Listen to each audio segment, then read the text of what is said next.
Hello students, आज मैं अंबिकेश अवस्थी एक बार फिर आपका स्वागत करता हूं अपनी ABL एजुकेशनल क्लासेस के इस यूट्यूब चैनल पे। हमारी पिछली वीडियोस सारी की सारी वॉर ऑफ इंडिपेंडेंस से रिलेटेड थी। हम लोगों ने बेसिकली दो कॉजेस को डिस्कस किया, जिसमें पहला कॉज था हमारा political causes and second cause था हमारा सोशियो एंड रिलीजियस प्रोसेस या सोशियोलॉजिकल प्रोसेस या कॉज, जो भी आप उसको कहना चाहें। तीसरा सबसे इम्पॉर्टेंट कॉज है इकोनॉमिकल कॉजेस। तो आज हम लोग इसको डिस्कस करेंगे और जानेंगे इकोनॉमिकल कॉजेस क्यों एक बहुत पावरफुल फैक्टर बने 1857 के रिवोल्ट में। बेसिकली मैं ये नहीं कहूँगा कि पावरफुल फैक्टर बने, बेसिकली वो क्या थे, पावरफुल सपोर्टर ऑफ 1857 रिवोल्ट। अच्छा दोस्तों एंड स्टूडेंट्स, आज मैं आपको एक बात और बता दूं। थोड़ा सा हमारे घर के थोड़ा सा पास में या हमारी लोकेलिटी पे कुछ अभी कंस्ट्रक्शन वर्क स्टार्ट हुआ है कल रात से ही, तो थोड़ा बहुत हो सकता है शोर या बैकग्राउंड वॉइस आपके पास आए। अगर आता है तो please I request ignore it and focus on the topic. ये मेरी रिक्वेस्ट है और ये रिक्वेस्ट है आपसे, तो थोड़ा सा मैनेज कर लीजिएगा। तो आते हैं वापस हम लोग टॉपिक पे। हमारे इकोनॉमिकल कॉजेस बहुत पावरफुल सपोर्टर बने किस चीज़ के, 1857 के रिवोल्ट के। क्यों? देखिए, मैंने आपको बताया था अपने पॉलिटिकल कॉजेस में कि हम लोगों ने 1857 तक आते आते 1757 से आते आते हम लोगों ने 1857 तक बहुत कुछ झेला।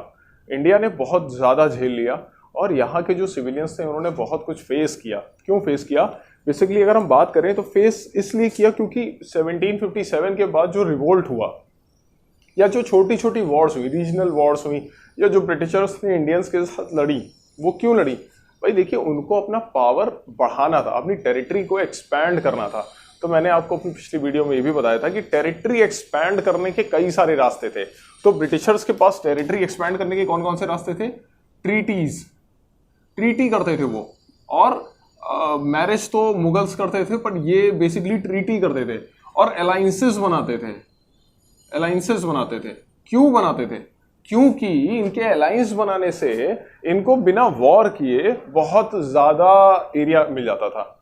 और एक बात और हम समझाएंगे या समझना चाहेंगे कि देखिए, कोई भी एम्परर या कोई भी ब्यूरोक्रेट, या हम कहते हैं उस समय के जो ब्यूरोक्रेट थे, लॉर्ड वेलेस्ली, बेंटिक, इस सब तरह से नाम आप जो सुनते हैं, अब ये देखेंगे कि ये लोग ये चाहते थे कि हमारे जितने भी रिवोल्ट करने के लिए लोग आए, हम उन्हें चुप करा दें। अब चुप कराने के लिए हमारे पास रास्ते कौन से?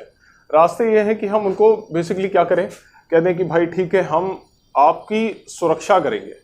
भाई आप हमारे पास रिवोल्ट करने आ रहे हैं, ठीक है, माना हमने, आप हमारे पास रिवोल्ट करने आ रहे हैं, पर ये बताइए कि ये क्या पॉसिबल है कि दूसरा आपके ऊपर अटैक नहीं करेगा कभी भी लाइफ में? तो वो जो टाइम पीरियड होगा जिसमें दूसरा आपके ऊपर अटैक करेगा, हम आपका सपोर्ट करेंगे, हम आपकी तरफ से अपनी आर्मी को भेजेंगे। पर ये बात तब अच्छी होती जब यही बात ये लोग प्रॉपर्ली बना के ले चले जाते। हुआ ये कि इन्होंने, देखिए, जो अब यहां पर थोड़ा बहुत समझना पड़ेगा आपको, और आप अपनी इकोनॉमिकल कॉजेस को जब अपने चैप्टर में ओपन करके देखेंगे तो बहुत कुछ मिलेगा। सबसे पहली बात है कि जितने भी सोल्जर्स थे, अगर आप इनको अनहैप्पी कर देंगे तो क्या होगा? अनहैप्पी कर देंगे तो they do not support you, ठीक है, दे डोंट सपोर्ट्स यू। क्यों? भाई आपने तो उनको अनहैप्पी कर दिया जो आपसे, आपके लिए लड़ रहे थे। ये मैंने पिछली बार में बात करी थी, पिछली वीडियोस में भी हम लोगों ने इस पर डिस्कशन किया। अब देखिए, अनहैप्पी कर दिया, और अनहैप्पी करा कैसे? भाई जब ये वॉर करने जा रहे थे या जब ये लोग लड़के वापस आ रहे थे, तो ये एक नॉर्मल सिविलियन की तरह जिंदगी जी भी रहे थे। अब जो टैक्सेस थे, भाई हर एक सेना का, हर एक सोल्जर उस समय अपने पास कुछ एग्रीकल्चरल लैंड रखता था, और ब्रिटिशर्स की जो एग्रीकल्चरल लैंड की जो पॉलिसीज रही है, जो टैक्सेशन रहा है, टैक्सेशन बहुत ज़्यादा महत्वपूर्ण रहा है, बहुत ज़्यादा इंपॉर्टेंट रहा है, क्योंकि इनका जो स्ट्रिक्ट टैक्सेशन था वो बहुत बड़ा कॉज बना वॉर ऑफ इंडिपेंडेंस का, क्योंकि उसने सोल्जर्स को क्या कर दिया, अनहैप्पी कर दिया। ठीक, तो टैक्सेशन की वैल्यू बहुत ज़्यादा बढ़ गई थी। तो टैक्सेशन, या हम बात करेंगे जो टैक्सेस अप्लाई किए गए, टैक्सेस को अप्लाई किया गया। क्यों अप्लाई किया गया? देखिए, ब्रिटिशर्स को नीड थी किस चीज़ की? अब यहां से मैं थोड़ा सा आपको वर्ल्ड हिस्ट्री की तरफ लेके जाऊंगा, क्योंकि हर चीज़ के पीछे एक कॉज होता है। डायरेक्टली कोई चीज़ कभी हैपन नहीं होती, वो भी हिस्ट्री में। वैसे तो कहीं भी नहीं होती, पर हर चीज़ अपने में एक हिस्ट्री है। आप जितनी भी चीज़ें देखेंगे, साइंस की अपनी हिस्ट्री है, मैथ्स की अपनी हिस्ट्री है, कोई चीज़ ऐसे ही फॉलो नहीं हो जाती है। तो देखिए, टैक्सेस अप्लाई कैसे हुई, इसकी नीड क्यों पड़ी? क्योंकि हम बात कर रहे हैं 1857 के रिवोल्ट की। 1857 से 1757 तक चल के आते हुए ब्रिटिशर्स ने अपनी जिंदगी में बहुत कुछ झेल लिया है, ये भी हम बात नहीं भूलेंगे। क्योंकि रशियन रिवोल्ट, आप लोगों ने ये सब शायद नहीं पढ़ा है, या हो सकता है पढ़ा हो, उतना डीप डेप्थ में ना पढ़ा हो, वो बात अलग है। देखिए, रशियन रेवोल्यूशन, जिस समय हम रशियन रेवोल्यूशन की बात कर रहे हैं, तो ये वो रेवोल्यूशन था, या एक टाइम ऐसा आया जिसमें जो वेस्टर्न कंट्रीज थी, वेस्टर्न पावर्स थी, उन्होंने एक वर्ड को अपनी जिंदगी में देखा,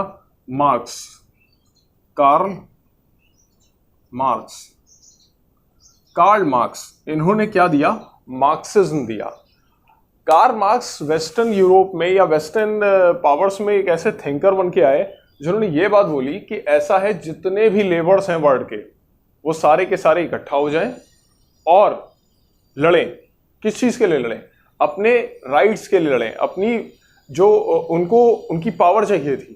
मतलब बेसिकली कार्ल मार्क्स का कहना था कि सारे के सारे लेबर्स इकट्ठा होके और जाके पावर अपने हाथ में ले लें। जितनी फैक्ट्रीज थी, जितनी मिल्स थी, ये उनको अपने हाथ में ले लें। तो देखिए, ब्रिटिशर्स के पास, और मार्क्स बहुत इंपॉर्टेंट रहा, क्योंकि मार्क्स की ही जो आइडियोलॉजी थी, जो कम्युनिज्म आइडियोलॉजी है, उसी पे हमारा पूरा चाइना चलता है, उसी पे पूरा रशिया चलता है। बाद में उसमें बहुत कुछ बदलाव आ गए। और हम एक बात और समझेंगे, हमारा जो साउथ इंडिया है ना, नीचे वाला इंडिया, नीचे इंडिया का ये वाला पोर्शन, ये वाला जो पोर्शन है, वो मार्क्स से अपना ताल्लुक बहुत ज्यादा रखता है।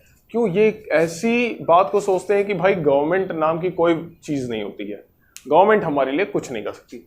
बस वही चीज, ये सब चीजें ब्रिटिशर्स झेल चुके थे, उन्होंने उसके तरीके भी निकाल लिए थे कि हम किस तरीके से किस चीज को मैनेज करेंगे। हुआ वही 1857 का रिवोल्ट होता है। 1757 से लेकर 1857 तक के बीच में टैक्सेस बहुत बढ़ा देते हैं, और ब्रिटिशर्स को ये बात मालूम थी कि हम टैक्सेस बढ़ाएंगे, रिवोल्ट ये करेंगे, टैक्सेस हम बढ़ाएंगे तो ये रिवोल्ट करेंगे। और इसीलिए ये क्या करते थे, कभी ना कभी थोड़ा थोड़ा करके लोगों से बातचीत करते रहते थे, अलायंसेस बनाते रहते थे कि हम रिवोल्ट करने का मौका ही ना दें। और अगर हम यहां पर एक चीज ना भूलें, तो ये क्या करते थे, लोकल लेवल पे आप इन्वेस्टिगेशन करवाते थे।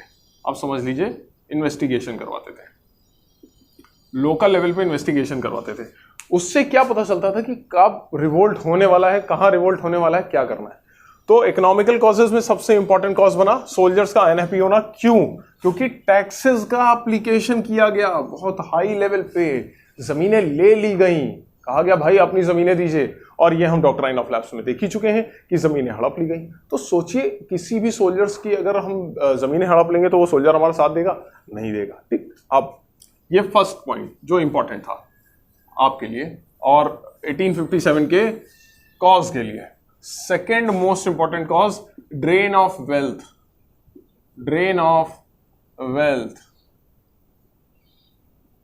भाई वेल्थ का ड्रेनेज किया गया, ब्रिटिशर्स ने बेइंतहा वेजेस का ड्रेनेज किया है, पैसे बहुत ज्यादा कमाए और कोई भी पैसा इंडिया में नहीं रखा, सारा का सारा ब्रिटेन सेंड कर दिया, या आप समझ सकते हैं यूरोप सेंड कर दिया।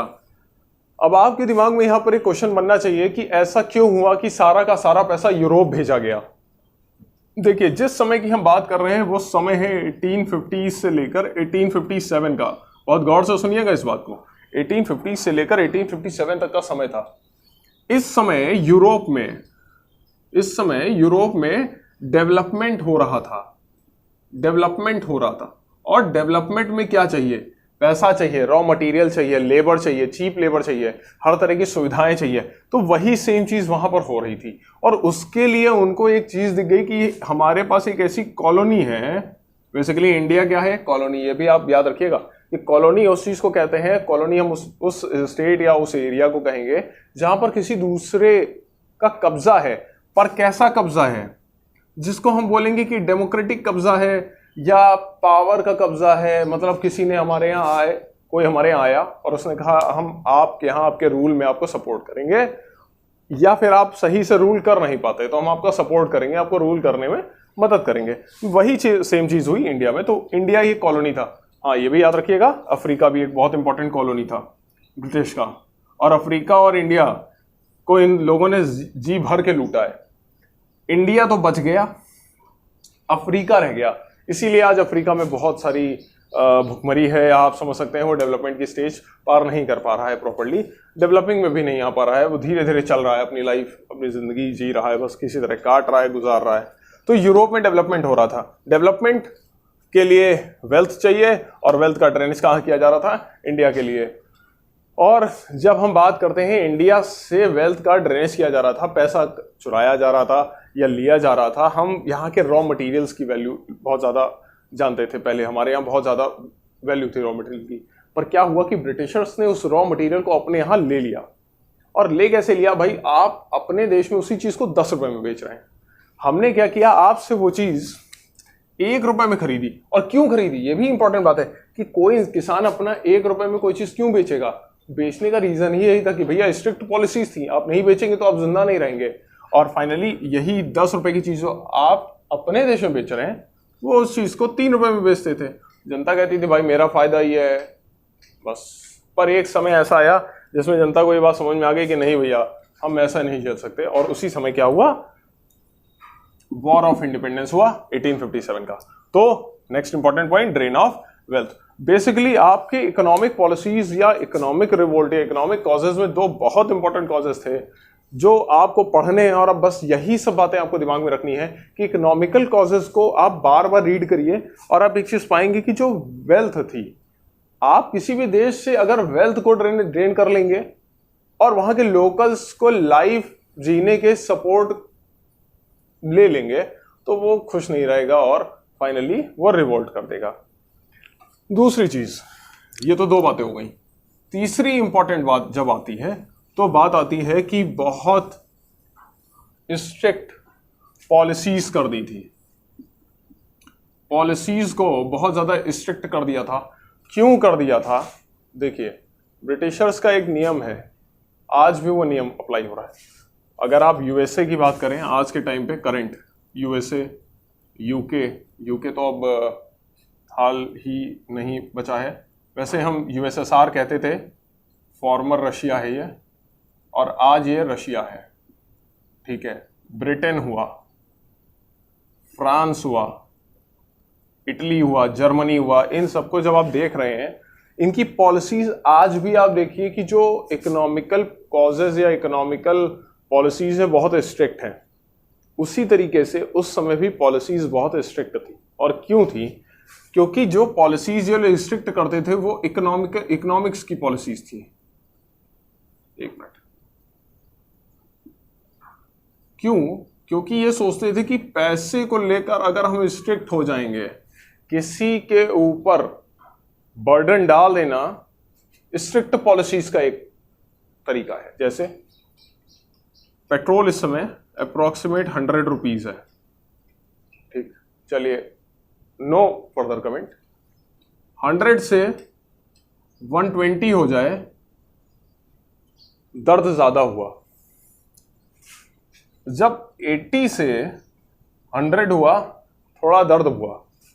ये 120 से 200 हो जाए, बहुत ज्यादा दर्द हो जाएगा।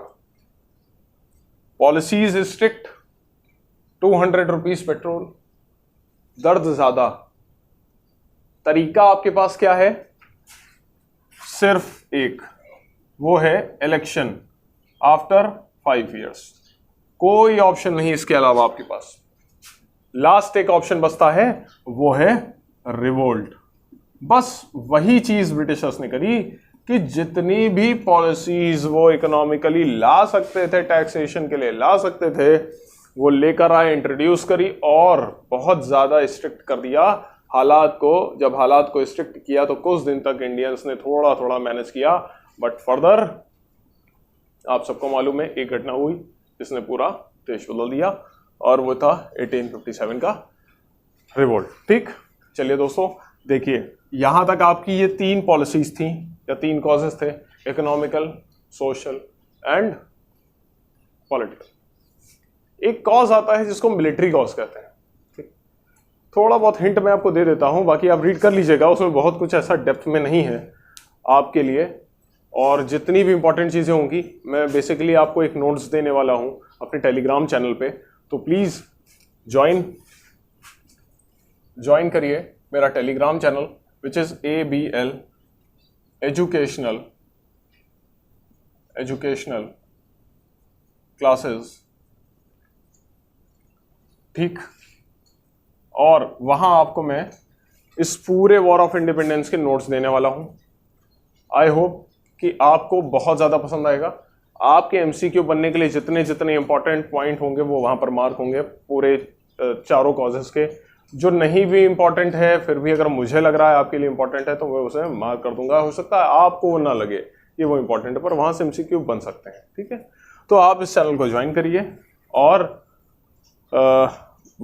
ऐसी उम्मीद मैं करता हूं कि मैंने 3 कॉजेस बताए हैं और ये आपके दिमाग में बैठ गए होंगे। इससे ज़्यादा आपके लिए बहुत कुछ ज़रूरी नहीं है बहुत इन डेप्थ जाना, क्योंकि you have to solve your MCQs and which is further possible by solving. ठीक, आप जितना ज़्यादा प्रैक्टिस करेंगे उतना ही ज़्यादा आपके लिए हेल्पफुल होने वाला है कि आप कैसे काम करते हैं या कैसे MCQ सॉल्व करते हैं। चलिए एक रिवीजन कर लेते हैं। हम लोगों ने सबसे पहले देखा पॉलिटिकल कॉजेस। क्या देखा? Political causes. पॉलिटिकल कॉजेस में हम लोगों ने देखा सबसे पहले कि अलायंसेस बनाते थे ये, और क्या करते थे? दूसरा वॉर्स करते थे, वॉर करते थे। ये 2 इंपॉर्टेंट कॉजेस। इनको अब आपके MCQ के लिए बता रहा हूं। पूरा चैप्टर अगर आपको 10 मिनट रिवीजन करना है तो आप इसी तरीके से करेंगे। सबसे पहले आइए आप पॉलिटिकल कॉजेस में। पॉलिटिकल कॉजेस में सबसे पहला अलायंसेस, अलायंसेस के पास वॉर। अगर ये 2 बातें आपको याद हैं तो आप क्लियर हैं। दूसरी चीज, इसमें कौन सा ऑफिशियल मेंबर इंट्रोड्यूस हुआ? आप लोगों ने देखा वेलेज़ली और डलहौसी। तो 3 बातें आपको याद रखनी है। अगेन अलायंसेस, वॉर्स और एक ऑफिशियल मेंबर जिसने पॉलिटिकल कॉज में अपना रोल निभाया। इसके बाद आता है सोशल कॉजेस। सोशल कॉजेस में आपने पहला नाम सुना जिसमें आप लोगों ने देखा था डिसरिस्पेक्ट हुई थी। किसकी? बहादुर शाह जफर। याद रखना है। ठीक, किसने करी थी? और ये भी याद रखनी है। दूसरी बात, इनकी वाइफ का डिसरिस्पेक्ट करना, इनकी वाइफ का जो डिसरिस्पेक्ट हुआ था, इनका डिसरिस्पेक्ट हुआ था ये। दूसरी बात, जो सोशल ये लोग पॉलिसीज ला रहे थे, जैसे कि जो ट्रेडिशंस थे, ट्रेडिशंस को इंटरफेरेंस कर रहे थे, ट्रेडिशंस में इंटरफेयर कर रहे थे। और जो ट्रेडिशन में इंटरफेयर कर गए आप किसी भी जगह की, तो इसका मतलब आपने वहां रिवोल्ट करने का एक बहुत बेहतरीन साधन दे दिया है। ठीक है, इसके बाद आता है इकोनॉमिकल कॉजेस। इकोनॉमिकल कॉजेस में आपके पास सिर्फ 2 बातें हैं। पहला है टैक्सेशन और दूसरा है टैक्सेशन के बाद क्या? जो पॉलिसीज थी किस चीज से जुड़ी? टैक्सेशन की पॉलिसीज, जो स्ट्रिक्ट पॉलिसीज थी। ये वो पॉइंट्स हैं जिनको आप जब चैप्टर रिवीजन करेंगे तो बहुत जल्दी इनको देख लेंगे। और मेरा कहना आप लोगों से यही है कि जो मैं नोट्स दूंगा उस नोट्स को आप प्रॉपर्ली गो थ्रू हो जाइए। अभी आपने अगर अभी तक कोई नोट्स नहीं बनाए हुए तो बिल्कुल मत डरिए, बिल्कुल मत परेशान होइए। ये मेरी एश्योरेंस मानिए कि मैं आपके एग्जाम से पहले आपके सारे चैप्टर्स कंप्लीट कर दूंगा, हिस्ट्री, ज्योग्राफी के और पॉलिटी के, मतलब सिविक्स के। ठीक है, तो टेंशन मत लीजिए, नोट्स में देता रहूंगा और जहां जहां जो इंपॉर्टेंट बातें होंगी वो मैं बताता रहूंगा। आपको रिवीजन पूरा मिलेगा। इसको आप फर्दर बोर्ड्स में भी देख सकते हैं। तो मेरी गुजारिश आप लोगों से यही है, बेहतरीन तरीके से पढ़िए, पढ़ाई करने में कोई भी ढिलाई मत करिए, और कोशिश ये करिए कि जो पढ़ें बहुत अच्छा पढ़ें, थोड़ा पढ़ें पर बहुत अच्छा पढ़ें। ज़्यादा पढ़ने से अच्छा होता है, थोड़ा पढ़िए पर बहुत बेहतरीन पढ़िए। पता चला, अब यहाँ ये बात नहीं है कि आप ज़्यादा मत पढ़िए। अगर आपके अंदर ये क्वालिटी है कि बहुत देर तक आप पढ़ सकते हैं तो आप 6 घंटे पढ़िए, 7 घंटे पढ़िए। पर अगर आपका बार बार मन टूट रहा है, मन नहीं लग रहा है, तो फोकस बनाइए, 2 घंटे बैठ के पढ़िए, 1.5 घंटे बैठ के पढ़िए, और उस 1.5-2 घंटे में आप इतना कुछ ग्रैस्प कर लीजिए कि आपको कभी वो चीज़ दिमाग से आपके ना उतरे। ठीक है, और भरोसा करिए कि आपके लिए क्लासेस, ये चैनल बहुत ज़्यादा हेल्पफुल होगा। और आने वाले समय में मैं, आप बहुत सारे ऐसे बच्चे जो कह रहे हैं, तो बेसिकली मैं फिज़िक्स की और केमिस्ट्री की भी कुछ वीडियोस डालूंगा, केमिस्ट्री की। तो भूले मत, चैनल देखें। और फिज़िक्स और केमिस्ट्री के मैं एक एक शॉर्ट रिवीजन लूँगा। 1 शॉर्ट रिवीजन में आपका लाइट, मैग्नेटिज्म, इलेक्ट्रिसिटी, ये 3 इंपॉर्टेंट चैप्टर केमिस्ट्री में, और भी जितने इंपॉर्टेंट चैप्टर हैं जैसे chemical reaction, acid base and salt, और इलेक्ट्रोलिसिस, मेटलर्जी, जो आपके फर्स्ट टर्म के कोर्सेज होंगे फिलहाल उसको मैं सॉल्व कर दूंगा। एक एक वीडियो में आपका एक चैप्टर रिवीजन करवाऊंगा, तो देखना ना भूलें। AVL education classes.